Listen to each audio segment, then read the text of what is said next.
Boa tarde, o programa Gente que Fala está no ar a partir de agora pela 365, sua rádio de todos os dias, com as imagens da OTV, a TV da internet, nossas redes sociais também ajustadinhas para você acompanhar a nossa jornada de hoje, os perfis do Instagram, do Facebook, tudo no ar. Tem o nosso canal no YouTube, a retransmissão a partir das 5 da tarde pela TV Aberta São Paulo, canal por assinatura na sua operadora de TV preferida, e às 10 da noite a retransmissão pela Rádio Cultura AM 990 de Dois Córregos no Centro-Oeste Paulista, também para outras 20 cidades lá da região. E o nosso convite pela próxima hora para você ficar com a gente.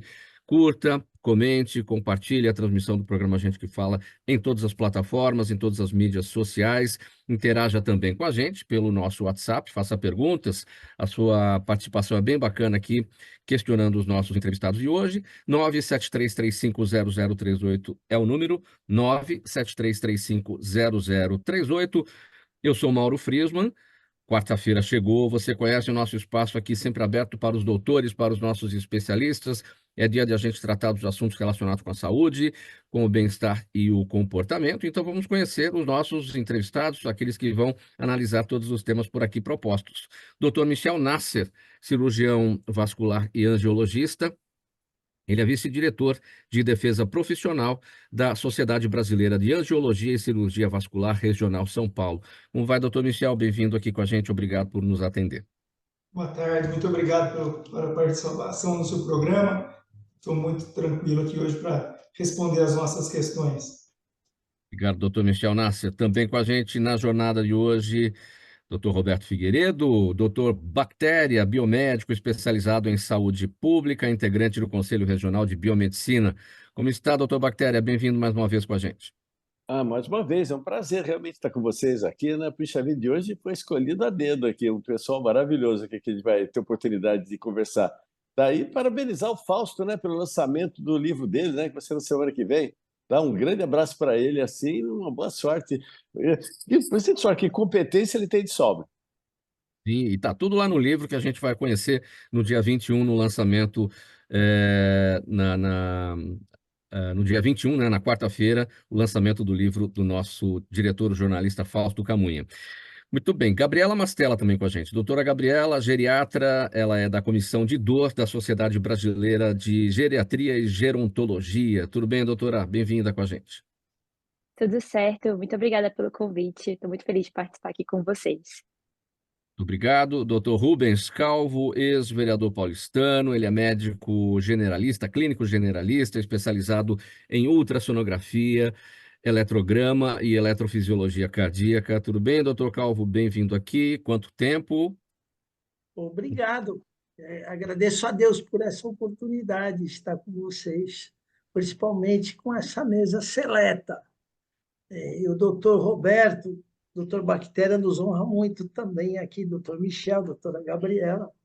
E, se me permitir, eu queria mandar um grande abraço para o amigo Fausto Camunha, para a Zenilda, e para você, para te perguntar qual é a receita dessa fonte da juventude. Hoje eu estou caçando tudo quanto é receita para rejuvenescer. A receita da fonte da juventude é o filtro, né? Que os vídeos hoje, né? Você está bem, você Gente, está mais bonito, graças a Deus. muito obrigado, doutor Calvo, pela sua gentileza, pela sua simpatia e obrigado por estar com a gente mais uma vez aqui na nossa edição do programa Gente que Fala. Bom, pessoal, escolhemos um tema muito importante para abrir essa nossa quarta-feira, que tem tudo a ver com saúde, com o bem-estar e o comportamento, porque hoje, 14 de agosto, é celebrado o Dia do Controle da Poluição Industrial. Vejam só, essa data foi instituída no Brasil em 1975 com o objetivo de conscientizar a sociedade sobre os impactos negativos da atividade industrial à saúde humana e também sobre a necessidade da adoção de medidas de combate, já que a poluição industrial é um problema global que causa danos irreversíveis ao meio ambiente, como a contaminação do ar, da água, do solo, além de contribuir para o agravamento das mudanças climáticas. E quem entende muito bem de contaminação é Dr. Bactéria. Doutor Bactéria, qual é o alerta neste dia, 14 de agosto, o dia do combate ou do controle da poluição industrial, que leva a todos esses danos, a todos esses males que eu destaquei aqui na nossa abertura? Bom, a gente pode voltar para anos, muitos anos atrás, né? Na época de Pasteur, né? Que perguntaram para ele como é que era a saúde de uma cidade, né? Ele falou assim, que quando ele entra numa cidade, ele pergunta qual é a qualidade do ar e da água, né? Que aí, dependendo da qualidade do ar e da água, ele vai saber exatamente a qualidade de vida da população. Puxa vida, 75% do nosso corpo é água. Nós respiramos cilindros e cilindros de oxigênio todo dia. Ninguém faz essa medição. A água é até controlada, vamos falar assim, né? Mas é interessante. Estava até discutindo isso ontem no evento que eu fui, que as companhias de tratamento de água elas têm uma obrigação de dar uma água potável. Só que quando você manda fazer uma análise, vê assim, água potável segundo os parâmetros fornecidos, não é? Então, quer dizer o quê? Que não são analisados todos os parâmetros. Tem muita coisa que não é analisada, não é? A presença, por exemplo, de halometanos, cianalometanos, presença de contaminantes químicos numa água, presença de hormônio, presença de antibióticos, tanta coisa que pode contaminar uma água que não é pesquisada. E isso daqui vai interferir com a qualidade de vida da população. Bom, o ar nem se fala, né? Todo dia a gente. É só você dar uma voltinha na rua, você vê o que tem de caminhão, de ônibus descontrolado, com aqueles equipamentos, todos eles abertos, com vapor saindo, fumaça que pega no teu carro, você tem que fechar, toda hora você tem que abrir, fechar o ar-condicionado. Você não sabe o que você faz, se abre, você vai, se fecha, fica lá dentro. Então você está. Isso tudo é cumulativo, gente, vai acumulando no seu organismo. Né? E depois vai encher os consultórios aí dos oncologistas, dos geriatras, né? Vai dar o tanto problema que dá, tudo em cima de uma qualidade de vida. Né? Aí, de repente, você vai para o interior, mas digo interiorzão mesmo, daquele interior que eu falo que eu falo que eu falo duas línguas, é português e caipirês. Português é mais ou menos, caipirês é bom, né? E que eu sou lá de Ribeirão Preto, aquela região. Então, quando você vai para o interior, gente, até parece que você fica até tonto com o oxigênio que você respira, com a quantidade de ar que vem no seu pulmão. Parece que a gente está acostumado com fumaça, né? E tudo isso daqui não faz bem de maneira alguma. Quem pode falar isso com uma propriedade enorme aqui é a Gabriela, né, Gabriela? Né? Você pode falar muito grande que você trabalha com geriatria, justamente para você que chega as pessoas que sofreram durante a vida toda.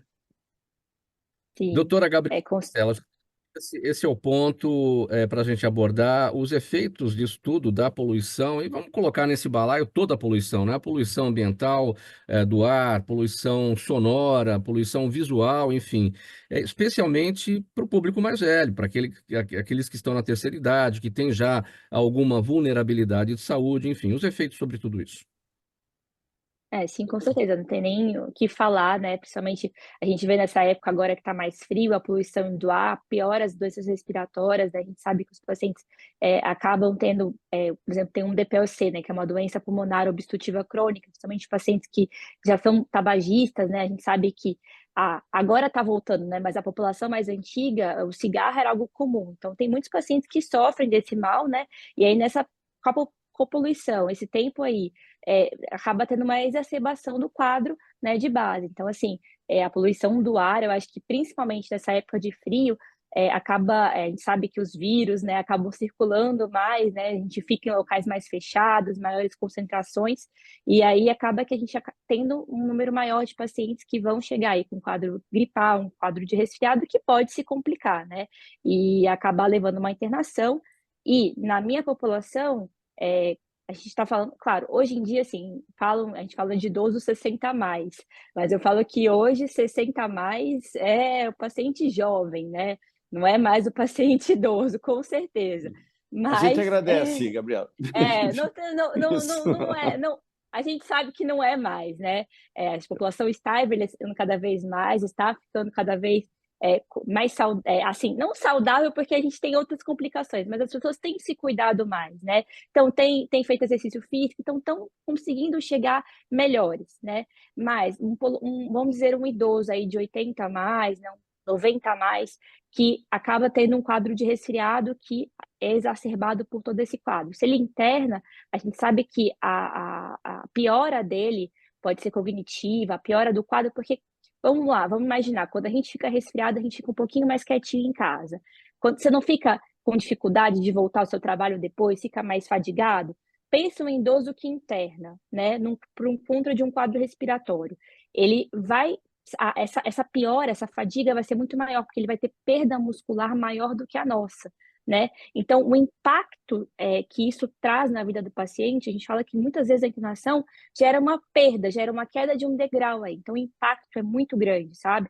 Então, assim, isso é uma coisa que a gente é de alta relevância, a gente ter um cuidado melhor, né, com a questão da poluição do ar, a água também, né, tem outras aí doenças infecto-contagiosas que podem ser transmitidas pela água. Então, qualquer coisa que a gente possa melhorar esse quadro para evitar uma internação, para evitar um declínio na nossa população, é assim, de suma importância, né? Dr. Michel Nasser, cirurgião vascular, angiologista, a partir da sua área, os efeitos da poluição para o nosso sistema vascular, cardiovascular, enfim. Você nem falar, a poluição realmente atrapalha tudo, não só o pulmão, mas também a circulação, né, Mauro? Então a gente sabe que o problema da poluição, pacientes que, por exemplo, estão em contato com agentes poluentes, principalmente o cigarro. O cigarro é o poluente que, para nós, nós médicos cirurgiões vasculares, mais odiamos. Paciente que fuma demais, fica em ambiente que não é um ambiente muito saudável, esses pacientes podem ter lesões das artérias, né? Então, se além de ter problemas pulmonares, pode ter obstrução também das artérias que vão para a cabeça, das artérias que vão para as pernas. Então, é importante a gente estar sempre cuidando disso, né, Mauro? Então, a poluição, eu venho aqui de Araraquara, o doutor Bactéria daqui de Ribeirão Preto, sabe que a gente aqui tem um problema de poluição grave, aqui tem muita queimada, isso também atrapalha do ponto de vista para os nossos idosos. Então, as queimadas aqui na cana, a cana-de-açúcar aqui, a nossa região é muito rica de cana-de-açúcar, e ainda há áreas com queimadas. Isso atrapalha muito, uma poluição realmente que prejudica a todos. Sim. Dr. Rubens Calvo, e quando os efeitos da poluição ocorrem nesses dias de inverno, eh, os pronto-socorros acabam sendo muito procurados, né? Sobra lá para o médico clínico geral, né? O generalista. Sim, eu fiz pronto-socorro durante 23 anos da minha vida e sempre em pronto-socorros de periferia. Foi uma grande escola, uma grande escola. Graças a Deus, a gente teve uma grande vivência. E a maioria aqui citou o cigarro. E eu queria dar esse depoimento para quem fuma. Hoje eu tenho 4 cateteristas, sou paciente do Dr. Roberto Calil, aqui a maioria são amigos do Calil também. Tenho 4 cateterismos, 2 estende, tive 2 tromboses no braço direito. Infelizmente, me tornei um hipertenso grave e um diabético descompensado. E tudo por conta do cigarro, que a gente usava para poder ficar muitas horas sem comer, tudo desculpa, né? O companheiro de todas as horas, para ficar a noite acordado. Às vezes, naquela época, tinha-se bastante greve em pronto-socorros e a gente dobrava plantão. Certa feita, na minha 62ª hora de plantão ininterruptos, durante uma greve que eu não quis largar os pacientes, eu fiz uma fibrilação atrial, fui parar na UTI, com apenas 28 anos. Então, veja, se eu ali tivesse visto o alerta que Deus estava dando, se cuida, eu teria largado de fumar, e não larguei. Eu fumei até os 54 anos. Então, desta forma, esses dias frios, também eles na margem, na diferença da máxima e a mínima, se ultrapassa os 14 graus, há estatísticas que aumentam muito os problemas cardiovasculares, principalmente nas arritmias e também nos infartos agudos do miocárdio. Então, a gente tem que não só nos proteger do frio, como também participarmos dessa despoluição se Deus quiser, será uma realidade um dia. E graças a programa como o seu aí, que orienta as pessoas e estimula profissionais como todos esses que me antecederam e falaram com muita propriedade. E estamos aqui para aprender também. Vamos Agora, seguir, gente. Mauro, Programa Gente que Mauro, Fala para no ar. dar um adendo aqui, uma coisa que a gente não pode esquecer é da uma poluição que está sendo cada vez mais estudada agora, que é a poluição ocasionada pela internet, né? Que esse monte de fake news que está enchendo a cabeça da gente todo dia também é uma poluição que faz tão mal quanto todas essas outras coisas aqui. Concordo com o senhor. Então, e por falar em fumante, então até o Dr. Calvo ele estava conversando, né, falando sobre fumar esse negócio. Eu estava pensando isso daqui na semana passada, gente, que fica aquela paradinha, a gente fica pensando duas coisas, né? Que o primeiro que eu fui no evento tinham 25 pessoas. 25 pessoas. É interessante que perguntaram se tem algum fumante, não tinha nenhum fumante. Eu achei maravilhoso como está diminuindo o nível de pessoas fumando hoje em dia. Das 25, quer dizer, o auditório todo não tinha uma área de fumante lá que ninguém usou. Né? E uma outra coisa, que eu cheguei a uma conclusão que eu fumei por 30 anos. 30 anos sem colocar um cigarro na boca. Né? Porque o meu pai fumava muito e a gente ficava vendo televisão junto, do lado dele, e ele com o cigarrinho dele, com aquele Continental sem filtro, que ele ficava do lado lá, um atrás do outro, que ele chegou até, infelizmente, a falecer com 70 e poucos anos por problemas pulmonares, enfisema, tudo relacionado com cigarro. Mas nós ficamos com ele também. É eu e meu irmão. Né? Você vai ver, a gente tem umas coisinhas no pulmão, né, Gabriela? Não, eu ia falar que a gente tem que lembrar que realmente o cigarro parece estar reduzindo, mas está vindo uma onda aí de cigarros eletrônicos muito forte, né? Isso A é minha verdade. a Tem minha toda razão. geração, gerações mais novas, né? Isso tem entrado porque tem atrativos, né? O de fruta, o cheiro, e as pessoas esquecem que é tão problemático quanto. A gente tem visto vários problemas pulmonares também associados ao cigarro eletrônico. Então, assim, acho que é importante lembrar que não é porque é eletrônico que não faz mal, né? Né, já chega a 1/3 da juventude já está fumando cigarro eletrônico. É muita gente. É muita... Isso porque é proibido, né? Isso que é proibido. Exato. Imagina se não fosse. Eu acho que se não fosse, o pessoal fumaria menos. Que a Talvez. juventude é tudo que é proibido, parece que é mais gostoso, o pessoal vai atrás, né? A história, né?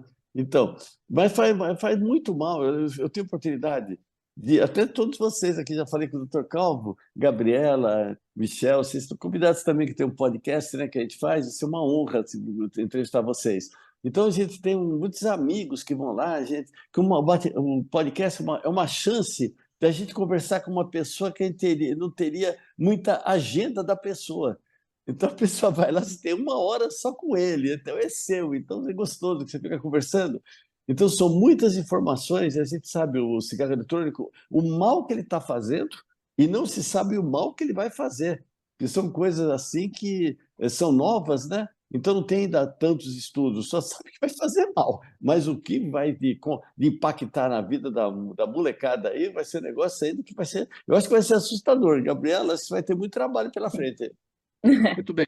Sim. Vamos seguir com o programa Gente que Fala, edição de quarta-feira, com os assuntos da saúde, do bem-estar e do comportamento. Vamos seguir, gente, com o próximo tema.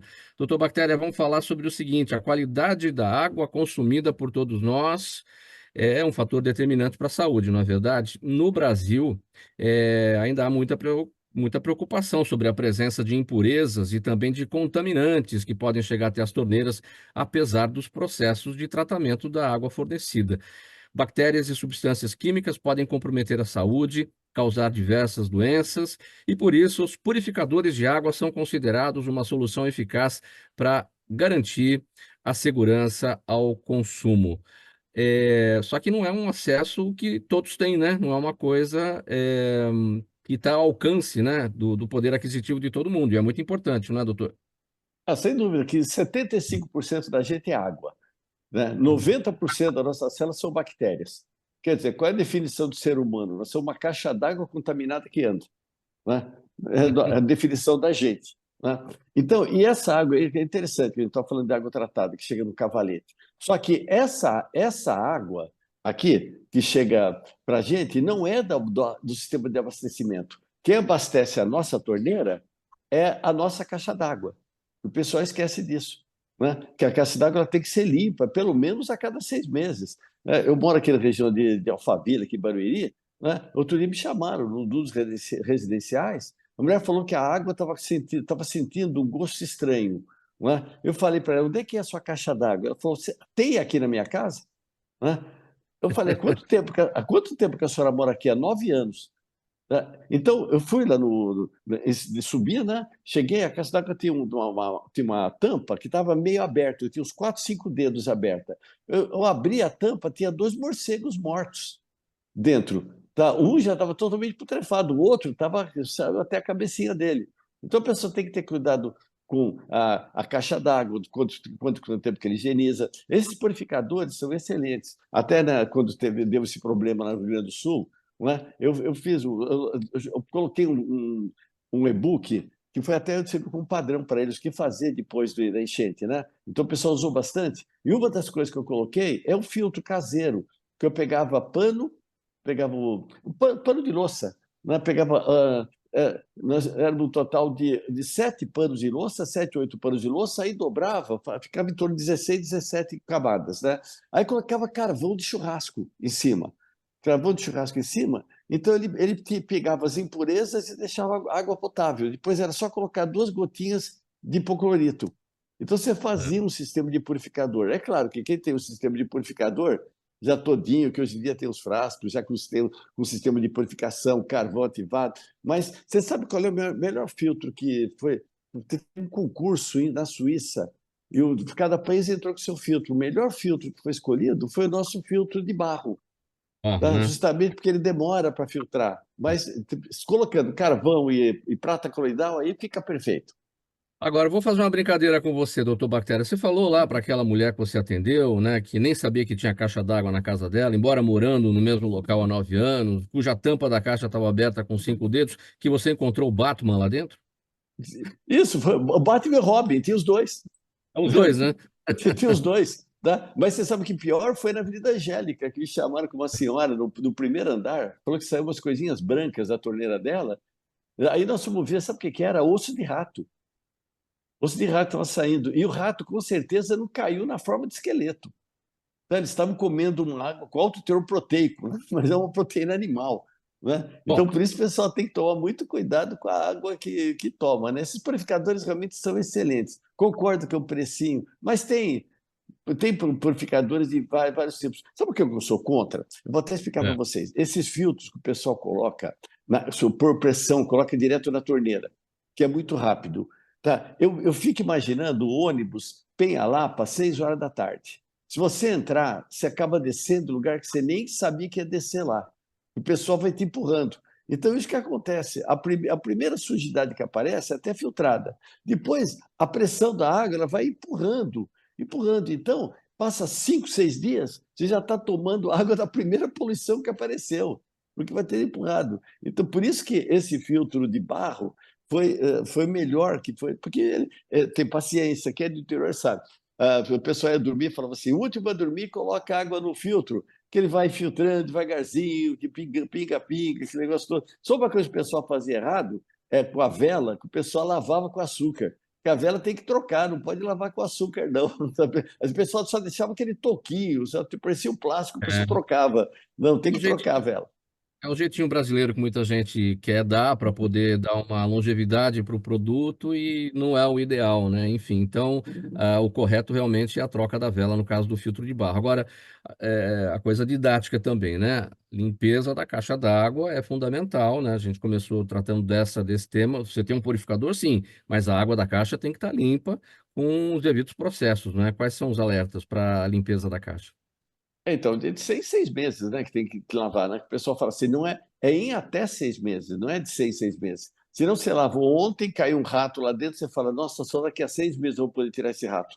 Não é? Então, se tiver alguma contaminação, aí você tem que lavar novamente. Né? E a lavagem, gente, é super simples. A própria Sabesp, no site da Sabesp, eles te indicam o passo a passo que você faz. Né? É com a quantidade de hipoclorito que você utiliza. Se utilizar com sanitário, são técnicas super fáceis, com esponja para retirar, fechando, desinfetando toda a parte de tubulação. Então, é uma coisa bastante simples que você gasta um pouquinho de tempo.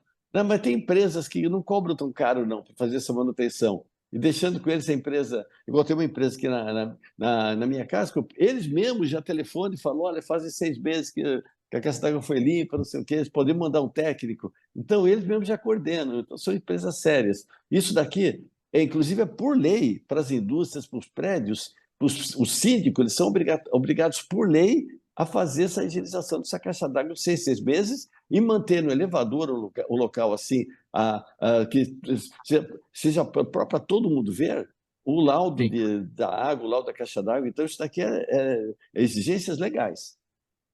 Vamos seguir, programa Gente que Fala, edição de quarta-feira, e os assuntos por aqui nesse dia, desfilando no programa, sempre sobre saúde, bem-estar e comportamento, pela Rádio 365, sua rádio de todos os dias, OTV, TV da internet, redes sociais, Instagram, Facebook, tem o nosso canal no YouTube.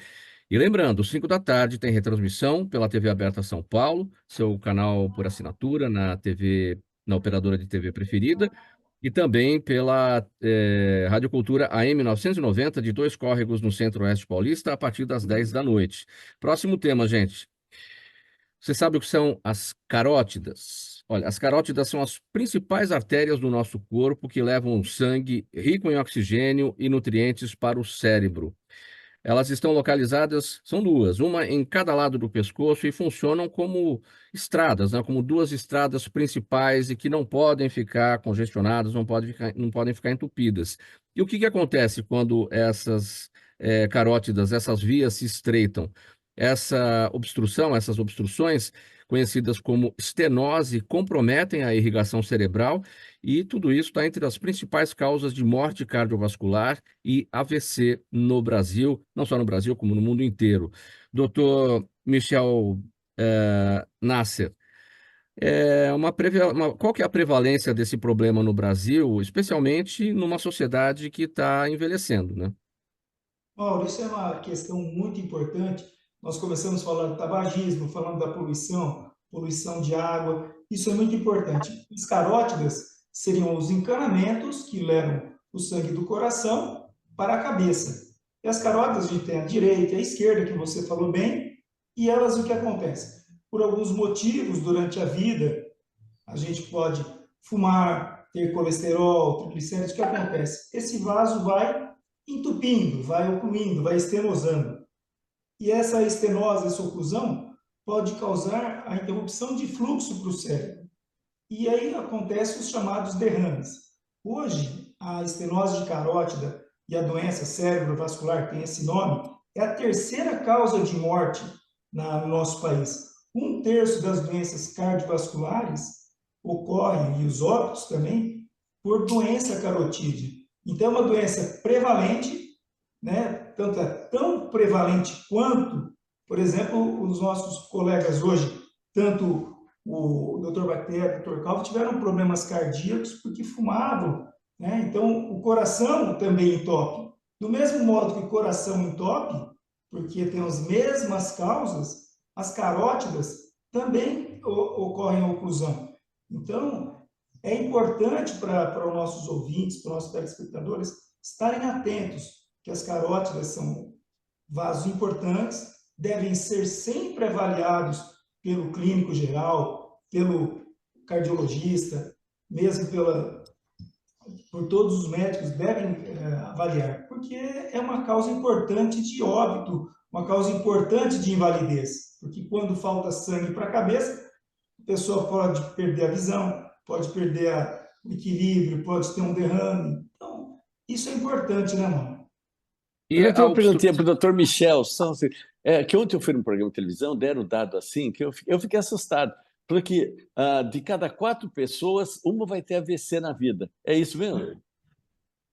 Com certeza. Isso é porque a gente está envelhecendo mais, as pessoas às vezes se preocupam mais com o coração do que com as carótidas ou com os vasos sanguíneos cerebrais. Então, é muito comum aqui a gente receber paciente que acabou de fazer uma revascularização miocárdica, colocou um stent no coração e não investiga a carótida, e o paciente faz um AVC, faz uma bela cirurgia cardíaca e acaba tendo um AVC, um óbito, ou mesmo fica acamado, o que dá uma sequela muito grande. Então, tem que andar junto a pesquisa de doença cardíaca com a doença carotídea, porque ela, ao final da vida, principalmente os pacientes com mais de 60 anos, 70 anos, vão ter isso. Acima de 80 anos, 15% da população acaba tendo sopro carotídeo. Então, ao simples exame físico que o médico examina, ele pode detectar esse sopro carotídeo e encaminhar o paciente para a resolução, seja cirúrgica, seja medicamentosa, dar um desfecho melhor para evitar esse tipo de incidente, né? Podiam Doutor criar Michel, o mês vermelho, né? O mês da carótida, né? É importante mesmo, isso é uma coisa fundamental. agora, doutor Michel Nasser, essas obstruções das carótidas, de novo, né, que são as duas artérias, uma de cada lado do pescoço, tem a ver também com o alto nível do colesterol, tem a ver com o alto nível dos triglicerídeos, isso tudo precisa ser medido, o parâmetro precisa ser acompanhado, porque o risco está nisso, né? O risco principal hoje em dia também, Mauro, é o cigarro. O cigarro é danoso demais.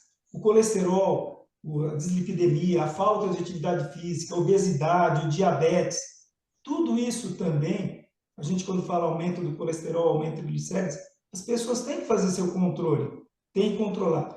Junto com isso também, controlar a sua taxa de glicemia. Pacientes diabéticos acabam tendo mais lesões carotídeas. Pacientes que têm dislipidemia, que é alteração do colesterol, também. Então, é um conjunto de fatores. E todos esse conjunto de fatores, você tem que estar atento. Então, o clínico geral, o geriatra, que nem a doutora Gabriela, tenho certeza, faz acompanhamento. Isso é fundamental. Vamos seguir com o próximo tema do programa Gente que Fala, desfilando por aqui as questões relacionadas com a saúde, o bem-estar e o comportamento, sempre às quartas-feiras, essa conversa bacana que a gente tem com os nossos doutores, os nossos especialistas. Doutora Gabriela Mastella agora vai falar sobre o seguinte: a dor crônica é um problema de saúde pública que afeta significativamente a qualidade de vida de milhões, se não bilhões de pessoas no mundo todo, especialmente os idosos, né? Essa condição é caracterizada por dor persistente por mais de 3 meses. Isso é a dor crônica. Isso tudo pode causar insônia, isolamento social, depressão, ansiedade e até internação hospitalar prolongada, com aumento da demanda por serviços de saúde. Eu falei aqui, bem genericamente, doutora Gabriela, milhões ou bilhões de pessoas no mundo sofrendo de dor crônica. Não dá para saber, né? Que grupo é esse, que contingente é esse, né? É verdade, assim, a dor crônica eu falo que é um grande problema também porque as pessoas desconsideram muito ela, né? Quantas vezes a gente não já ouviu a famosa frase, né? Eu tô com problema de junto, junta tudo, joga fora, porque tá com dor em todo canto, mas é normal da idade, é assim mesmo, né? Envelhecer é isso mesmo, né? E as pessoas têm que estar cientes que não é normal ter dor, não é porque você tá ficando mais velho que você vai ter dor, isso não é para ser normalizado. Quando a gente normaliza isso, a gente perde esse parâmetro, né? Porque muita gente deixa de procurar o médico porque, minha dor na coluna tá aí já faz tempo, é assim mesmo, né? E não procura, não quer melhorar. E aí o grande problema é isso, né? Uma dor persistente, uma dor crônica que passa de 3 meses, ela vai ter múltiplos impactos, né? A gente esquece que a dor, ela é para ser um sinal de alarme, né? Então, por exemplo, eu fui fazer alguma atividade, eu comecei a sentir dor, isso é um alarme, o corpo está te dando um alarme de que tem alguma coisa errada.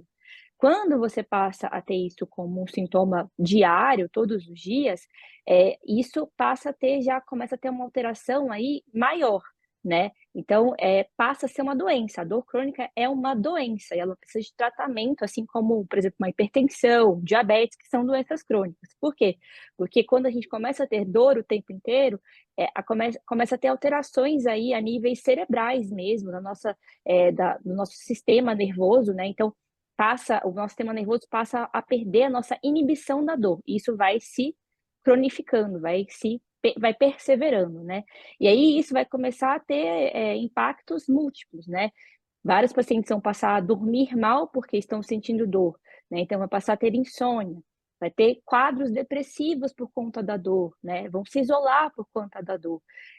O idoso, por exemplo, ele vai deixar de fazer coisas em casa por causa da dor. E quando a gente fala de envelhecimento, a gente gosta de falar que um envelhecimento saudável é aquele que te dá autonomia para fazer suas coisas, né? Que adianta eu envelhecer se eu não consigo pegar e ser ativo, e não consigo resolver o que eu preciso resolver, né? E aí a dor, ela te limita a isso, né? Você deixa de, sei lá, varrer a sua casa, que às vezes é algo importante para a pessoa. E isso leva a isolamento, leva a depressão, né?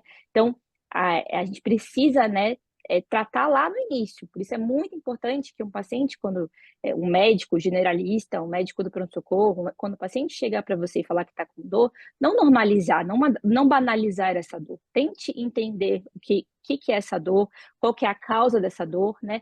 Para realmente ter um tratamento direcionado para aquilo, né? E eu falo também que às vezes assim é só você escutar, você falar para aquele, você falar, olha, você está com dor, eu vou procurar, eu vou tentar entender. Esse acolhimento já é muito importante, porque como é banalizada, a pessoa às vezes ela vai deixar de falar e vai ali se fechar naquele casulozinho dela e pronto, assim, você não consegue, a dificuldade de você abordar isso mais para frente é muito maior, né? E além disso, aquilo que você falou, né, a questão do aumento do impacto socioeconômico também, né? Porque quem está com dor deixa de trabalhar, às vezes vai ter uma internação prolongada, vai piorar tem um impacto socioeconômico gigantesco isso. Quantas pessoas não vão lá, faz o atestado por uma lombalgia, né? Então, você atuando ali desde o início, você também vai conseguir minimizar esse impacto socioeconômico aí também, né? Então, assim, eu acho que é um assunto que, como eu falei, é muito banalizado porque as pessoas acham normal sentir dor. Eu acho que o ponto principal é a gente passar a mostrar para as pessoas que não é normal. Não é normal sentir dor, e se você está sentindo dor, procure um especialista, procure um médico, pode ser o clínico geral, pode ser o geriatra, pode ser o especialista em dor, mas procure alguém para que ele possa te, né, sinalizar qual é o caminho para poder a gente intervir mesmo desde o início aí, né, nesse quadro. Pelo O seu que você falou, relato, só para dar um. Isso que você falou é super certo, que durante 3 anos eu tive um problema de artrose. Então eu não conseguia fazer coisas simples, com dores e tudo aqui. E há um mês atrás, eu coloquei uma prótese. Uma prótese que eu estava empurrando, pensando que era uma coisa do outro mundo, mas eu vi que é uma coisa super simples. E na semana passada, um dia que eu fiquei super emocionado, que cheguei até a chorar. Foi o dia que eu consegui colocar a meia no pé esquerdo, né? Uma Sim, coisa que parece simples assim, mas eu fiquei 5 minutos olhando para o meu pé, olhando pela meia, que faziam 3 anos que eu não conseguia colocar. Então, eu fiquei sim, uma coisa simples aqui, mas que emociona a sim. gente. é nesse Eu tenho um sentido, relato, Gabriela, a sim. dor é incapacitante, né? O que o Dr. Bactéria apresentou é justamente essa é a conclusão, a dor é incapacitante. É isso. Eu tenho um relato do meu pai, né? Meu pai, ele fez uma artroplastia de quadril, acho que tem uns 2 anos. E eu sou do interior, então quando falou de filtro de barro, falou tudo isso, eu sou de uma cidade chamada Cachoeira de Itapemirim. Acho que algumas pessoas já ouviram falar porque é do Roberto Carlos, né? E meu pai, ele mora no sítio, ele gosta de andar a cavalo, ele tem um sítio, ele não mora assim, mas ele gosta de fazer essas atividades. E por conta do quadril, ele tinha uma dor incapacitante, mas ele não falava, né? Que turrão, né? Tipo assim, ah, não, tá tudo certo, tá tudo certo. Até que finalmente ele falou, não, vou colocar a prótese. E assim, agora ele tá batendo bola, assim, fazendo tudo o que ele gosta, felizão. Você vê a fisionomia como mudou, né? Você tira um peso da pessoa muito grande. E isso é muito legal, assim, é muito gratificante quando você consegue resolver a dor daquela pessoa, porque é um negócio, assim, a diferença da fisionomia, do agradecimento, assim, é muito grande. Para a gente concluir esse tópico, doutora Gabriela, um dos grandes desafios nessa questão da dor é descobrir a causa, porque a consequência, às vezes, dói o braço, por exemplo, mas a dor não é no braço, ela é uma dor reflexa de alguma coisa que está acontecendo, né? Então é preciso buscar a causa e esse é o desafio, não? Sim, com certeza, assim, é, quando o paciente chega com dor, às vezes ele vai falar para você exatamente, tem uma dor no braço. Mas assim, a gente tem que ter uma avaliação global, né? Avaliar a parte, assim, sempre uma avaliação, quando o paciente está entrando, ver a postura dele, porque muitas vezes são vícios de posturas que vão levar a você vai sentar de uma maneira diferente, isso vai levar a uma contratura muscular e isso vai gerar dor, né? Ou, às vezes, o problema do braço é na coluna, porque tem uma hérnia aí discal, a nível aí de cervical, né, que quando pinça essa hérnia, vai irradiar a dor para o braço. Então, assim, é muito importante uma anamnese bem feita, né, uma conversa com o paciente, entender exatamente quando começou aquela dor, como começou, se tem algum fator que desencadeia essa dor, algum fator que melhora essa dor, né? E aí, ir no exame, depois a gente vai fazer exames de imagem, né? Exames direcionados, um exame físico direcionado e um exame de imagem direcionado. Porque, a depender da causa, a medicação que você vai usar, a abordagem que você vai usar vai ser diferente, né? E junto com isso também, a parte da atividade física, né? Porque também é muito importante, porque se a gente não tem músculo, a gente tem uma sobrecarga, por exemplo, a questão do joelho. Se eu não tenho músculo na perna, músculo do quadril, vou sobrecarregar a minha articulação do joelho. E aí, você trabalhando essa parte, isso vai melhorar também o quadro de dor no joelho, né? Então, tudo isso é um conjunto e é muito importante ter essa abordagem aí bem completa. Ainda para finalizar esse tópico, o doutor Rubens Calvo, que tem larga experiência no pronto-socorro, naquele primeiro atendimento, ou seja, naquele momento em que as pessoas chegam no pronto-socorro com dor e que a função principal do profissional que está atendendo lá é o controle desse momento, é tirar a dor da pessoa para que depois seja verificado o que de fato está acontecendo, não é, doutor Calvo? Sim. Porém, é necessário, como disse a doutora, ter exames mais minuciosos para se detectar a causa e melhor tratar este paciente.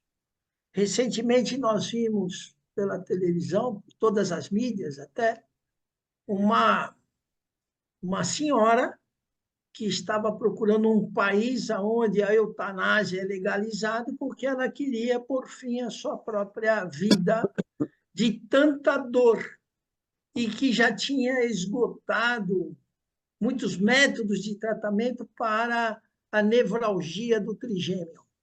Até que ela se encontrou com a equipe da dor. Olha como é importante o avanço da medicina e a ação multidisciplinar, não é? E hoje, pelo que eu acompanhei, ela já estava muito mais feliz e retomando algumas atividades que até então ela tinha abandonado, até a vontade de viver. Eu queria aproveitar também e colocar algo aqui quanto à deterioração do meio ambiente e essa situação climática que estamos vivenciando. Foi falado aqui da poluição, é claro está, o impacto é grande, as inversões térmicas, a poluição gera danos ao meio ambiente. E o meio ambiente reage colocando as coisas, por exemplo, quando não choveu, acho que foi há uns 10 ou 12 anos atrás, e que nós estávamos usando o volume morto, e que ninguém sabia o que tinha aquele lá dos nossos reservatórios. Eu queria aproveitar, o doutor Bactéria ele tem uma didática impressionante, um poder de associação, que inclusive marcou muito todas as famílias brasileiras que estavam aqui temorizadas, porque da noite para o dia veio a notícia, estamos numa pandemia, e mostravam aquelas imagens gravadas lá na China, diretamente de Wuhan, o pessoal pulverizando o ar, o pessoal pulverizando os aviões, e que a gente, de medo, a gente não abria nem a janela de casa. E aí foi feita uma entrevista com o doutor Bactéria, porque muitos não saíam de casa, a maioria foi pega de calça curta, foi um problema também de esvaziamento dos recursos financeiros para a nossa subsistência. Então, até a entrega de alimentos, eu me lembro que ele deu uma entrevista dizendo assim, gente, calma aí, o vírus ele não salta, igual, por exemplo, a rã. Então, está aqui a pessoa te trazendo um pacote e você não quer chegar perto daquele pacote porque você acha que o vírus vai saltar do pacote para você. Eu achei fenomenal e com as suas orientações, doutor, sobre os cuidados que devíamos tomar, claro, sempre, mas para tirarmos a gente do terror, do pavor. E aquilo minimizou muito o nosso sofrimento. Fica aqui também o senhor entre aqueles heróis da saúde, de todas as atividades profissionais que não pararam e colocaram a sua vida em risco. Eu aproveito esse instante para fazer uma homenagem e incluir o senhor, que estava também toda hora, o senhor e a sua família. O senhor exemplificava o convívio com a sua família. E estava aí, ó, a gente está passando esse momento terrível da história da humanidade, mas a gente está minimizando as coisas com um pouco de entendimento. E o senhor trazia com essa sua forma excepcional de explicar. Como do ônibus agora, claro, o filtro, aqueles que estão ali na frente, que foram retidos, acabam... Oi, desculpe. Vamos falar sobre o próximo assunto aqui. Um tempo apertado, temos perguntas da audiência também. Aqui, a partir da sua área, doutor Calvo, a demanda por serviços especializados em neuropsicologia, que é a área da saúde, que estuda a relação entre o cérebro e o comportamento, cresce a cada dia, especialmente nos grandes centros urbanos, como São Paulo, na verdade. Só que o acesso às clínicas e profissionais ainda é limitado para grande parte da população por conta do alto custo dos tratamentos. E aí temos um desafio pela frente, que é a criação de políticas públicas capazes de promover essas oportunidades, né, de alcance desse serviço tão essencial na sociedade moderna, nos grandes centros, enfim. O que é a neuropsicologia? Inicialmente, vamos conceituar.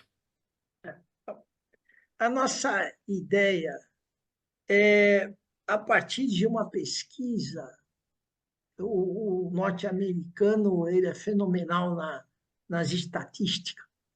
Então, tudo que se investe na formação do indivíduo acaba se recuperando com a participação ativa desse indivíduo na sociedade, que se torna produtivo.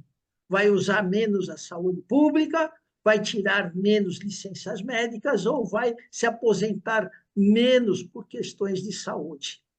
Isso é um investimento.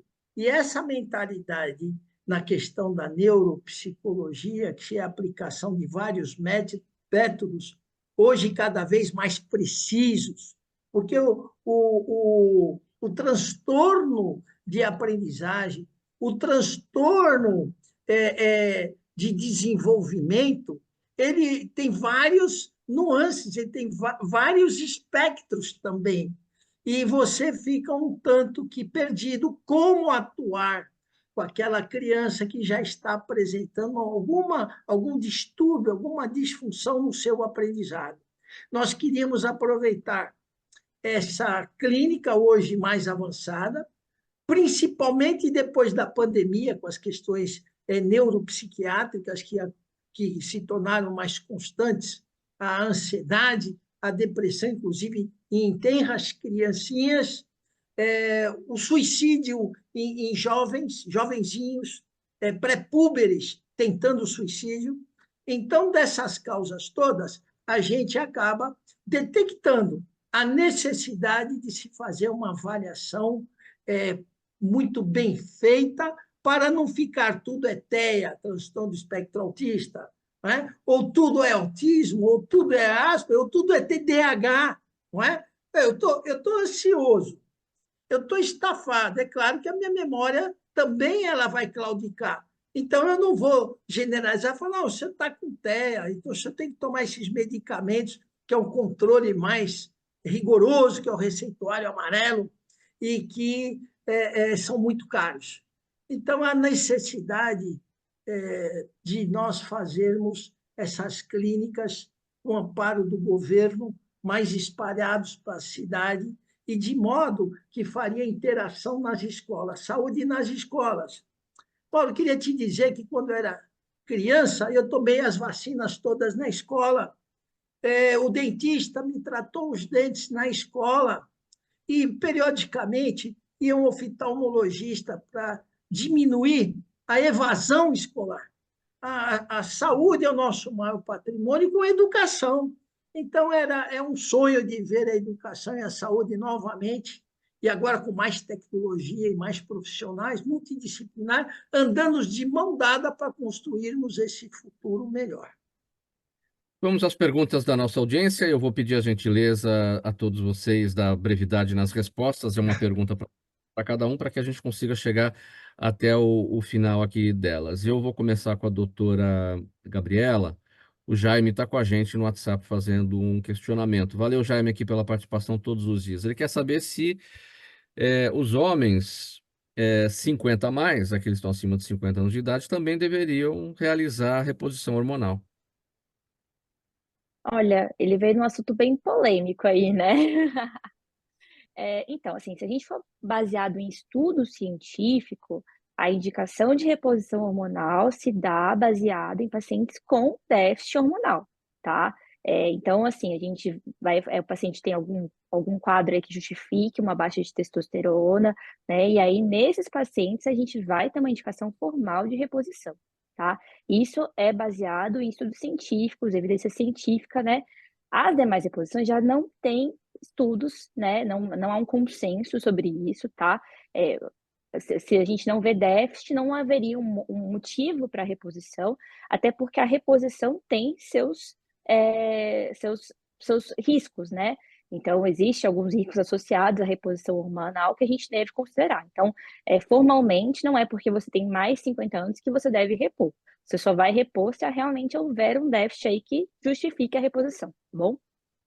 Respondido aqui pro Jaime. Eu vou aqui para a pergunta do Ricardo, que está no Instagram. Valeu, Ricardo. Ele quer saber, doutor Bactéria, um programa de medicina preventiva poderia ser útil para a saúde pública? Bom, para você ter uma ideia, até dados do próprio SUS, para cada R$ 1 que você investe em prevenção de doenças, saneamento, prevenção de doenças, você tem um retorno de R$ 5, 5 vezes mais que você não gastaria com medicina curativa. Então, eu acho que é até uma coisa inteligente. Inteligente você investir em prevenção de doença, investir em saneamento básico. Poxa, no Brasil, nós temos 50% da população sem saneamento básico. Ele joga cocô na porta de casa. E a natureza é bem interessante. Tudo que você jogar nela, ela te retorna. Se tu jogar um colchão, no próximo enchente, o colchão está na tua porta. Então, toda essa contaminação de esgoto, ela volta para a tua casa. Isso daqui aumenta a doença. Então, acho que o investimento em saneamento e investimento em prevenção de doença, além do mais, além de tudo, é um jeito inteligente.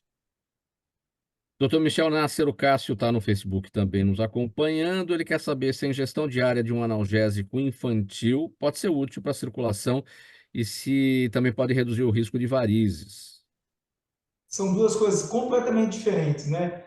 Normalmente a gente usa o ácido acetil salicílico, que é o ácido, que é o anti-inflamatório, que é o AS, né? Normalmente para prevenção de doenças arteriais, não para as doenças venosas como varizes. Então, o AS é importante para pacientes que têm a doença aterosclerótica instalada, quer dizer, tem uma arteriosclerose instalada, você vai ter a prevenção de um derrame, vai ter prevenção de um AVC. Com certeza, se ela estiver dentro do risco calculado pelo cardiologista, pelo clínico geral, ele tem que fazer uso e deve fazer uso, como uma medida de prevenção. Para as doenças venosas, como varizes, o uso de AS não tem comprovação nenhuma do ponto de vista que vai melhorar as varizes dele tomando AS, não. Doutor Rubens Calvo, quem está com a gente também aqui é a Cláudia, ela está no Instagram. Ela quer saber como é que é realizado o exame, como é que é feita a eletrofisiologia, né? O senhor que é especializado em ultrassonografia, eletrograma, eletrofisiologia cardíaca, como é que isso funciona? Eletroneuromiografia, não é? São todos os estímulos elétricos conduzidos pelos nossos neurônios. O cérebro é uma verdadeira usina. Corresponde os neurônios aos fios que levam a eletricidade na nossa casa. É a mesma eletricidade dessa que corre aqui na nossa parede, que está ligando aqui as nossas luzes, tanto que é vista em milivolts. Então, é uma forma de você detectar alguma disfunção, algum distúrbio, algum mau funcionamento ou até oclusão. Até porque muitos desses neurônios principais, eles correm junto com os vasos, com a irrigação, para melhor nutrir e dar o funcionamento. Quem dá tônica e o funcionamento é o neurônio estimulado por uma determinada área cerebral. Agora, precisa dos nutrientes, chamado de feixes vasculos nervosos. Vamos para o encerramento, gente, bem rapidinho. O doutor Calvo está com a palavra. Suas redes sociais, seus canais, doutor Calvo. Eu prefiro usar agora para me despedir de vocês e agradecer a oportunidade de estar aqui com o doutor Michel, já é a segunda vez que eu participo com ele, excepcional. O doutor Bactéria, que faz parte da nossa vida, e a doutora, que foi fenomenal nas suas explicações, e mais ainda, de participar novamente com pessoas que a gente já conviveu, está retornando a conviver porque a gente adora. Que é você, que é a Zenilde e o Fausto Camonha, e os nossos ouvintes, muito obrigado. Obrigado. Doutora Gabriela, os seus canais, bem rapidamente. Tá certo. É só o Instagram mesmo, é doutora.gabriela.mastella, tá certo? Fiquem à vontade para seguir lá e muito obrigada aí pelo convite. Foi muito produtivo, muito legal. Obrigado, doutora Gabriela. Doutor Bactéria, seus canais. Doutor Bactéria Oficial, tanto no Instagram, como no TikTok, como no YouTube. E toda sexta-feira, às 10 às 11, na Vibe Mundial, também tem um programa de rádio. Né? Então, agradecer. Você sempre gostou, sempre maravilhoso participar aqui no Gente que Fala, né? Agora com 23 anos, né? Fantástico esse programa aqui. E agradecer a participação de todo mundo aqui, que eu aprendi muito aqui, tanto com a Gabriela, com o Michel e com o Dr. Calvo, né? Pessoas fantásticas, assim, que é sempre gostoso aprender com vocês. Muito obrigado, doutor Bactéria. E as despedidas e os canais, doutor Michel Nasser, rapidinho. Muito obrigado, agradeço estar participando da mesa selecionada com a doutora Gabriela, o Mauro, a doutor Bactéria e o Calvo. Minha rede social é doutor Michel Nasser, Nasser com 2 S, ponto vascular. Agradeço a presença. Muito obrigado pela presença de cada um de vocês, em nome de toda a equipe do programa Gente que Fala. Estiveram com a gente hoje falando sobre saúde, bem-estar e comportamento. Dr. Michel Nasser, cirurgião vascular e angiologista. Dr. Bactéria, biomédico especializado em saúde pública. A geriatra doutora Gabriela Mastella e o Dr. Rubens Calvo, clínico generalista. Programa Gente que Fala, há 23 anos no ar, sempre realização da ABCom. Apresentação minha, Mauro Friesman, pauta e redação Luiz Ferro, Zenilda Salvato, nossa diretora de produção, jornalista Fausto Camunha, nosso diretor-geral, você do outro lado aí, sempre, espectador, internauta, ouvinte, a gente volta amanhã pela 365, a rádio de todos os dias, AltV, TV da internet, redes sociais, nosso canal no YouTube e a retransmissão às 5 da tarde pela TV Aberta São Paulo, canal por assinatura na sua operadora de TV preferida, e às 10 da noite pela Rádio Cultura AM 990 de Dois Córregos, no Centro-Oeste Paulista. Um abraço para todo mundo, a gente volta amanhã. Tchau, até lá.